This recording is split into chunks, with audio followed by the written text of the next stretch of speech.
नमस्कार, VK news आप देख रहे हैं। आपके साथ मैं हूं मेघना सचदेवा। वक्त के साथ हमारे जीने का तरीका बदला, हमारे खान पान में अलग अलग चीजें जुड़ गई और तो और हमारे लेन देन का तरीका बदल गया। यानी अब हम कैशलेस हो रहे हैं। हमारा देश डिजिटल हो रहा है और इस डिजिटल भारत का सपना देखा पीएम मोदी ने। इसे साकार करने के लिए हर वो संभव कदम उठाए जा रहे हैं जिससे आने वाले वक्त में हम पूरी तरह से डिजिटली काम करें। इस कड़ी में पीएम मोदी ने ई रूपी लॉन्च किया है। लेकिन ये ई रूपी क्या है, हमारी और आपकी जिंदगी में क्या बदलाव लाने वाला है, ये आज हम आपको बताएंगे।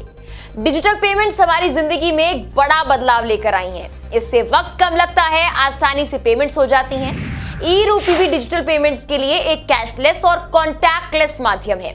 सबसे बड़ी बात, ये भ्रष्टाचार पर अब तक का सबसे बड़ा और कड़ा प्रहार होने वाला है। वो कैसे, चलिए आपको बताते हैं। ई रूपी देश की अपनी डिजिटल करेंसी के रूप में भारत का पहला कदम है।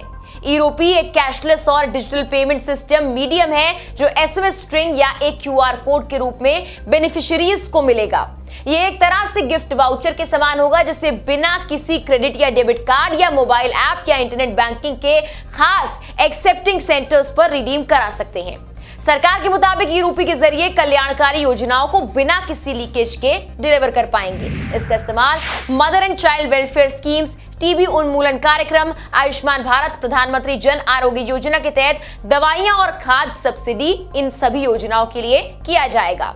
योजनाओं के तहत सर्विस उपलब्ध कराने के लिए भी इसका इस्तेमाल हो पाएगा। अब आपको आसान भाषा में समझाते हैं कि आखिर कैसे ई रूपी से ई वाउचर्स का इस्तेमाल होगा और इससे भ्रष्टाचार आखिर कम कैसे होने वाला है। जाहिर सी बात है कि सरकार कई योजनाओं में आम आदमी को सब्सिडी देती है, लेकिन उसका इस्तेमाल कहां, कैसे, कितना किया गया है, ये पता नहीं लग पाता और विकास का जो टारगेट रखा जाता है उन क्षेत्रों में वो टारगेट अचीव नहीं हो पाता। लेकिन अब सरकार सब्सिडी के लिए ई वाउचर जारी करेगी और इस वाउचर के जरिए जिस चीज के लिए सब्सिडी दी गई है उसका इस्तेमाल सिर्फ वही हो पाएगा। यानी कोई लीकेज नहीं, कोई भ्रष्टाचार नहीं।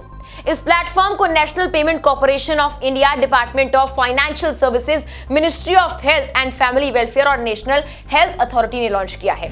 यह सिस्टम पर्सन स्पेसिफिक और पर्पस स्पेसिफिक होगा। ई रूपी के जरिए बिना किसी फिजिकल इंटरफेस के सर्विस उपलब्ध कराने वाले को बेनिफिशियरीज और सर्विस प्रोवाइडर्स के साथ कनेक्ट कराया जाएगा।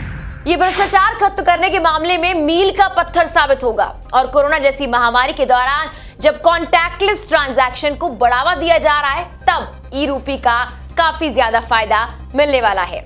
आप ई रूपी को लेकर क्या कुछ सोचते हैं, कमेंट सेक्शन में हमें जरूर बताएं। फिलहाल के लिए इस वीडियो में इतना ही। तमाम खबरों के लिए आप बने रहिए वीके न्यूज पर।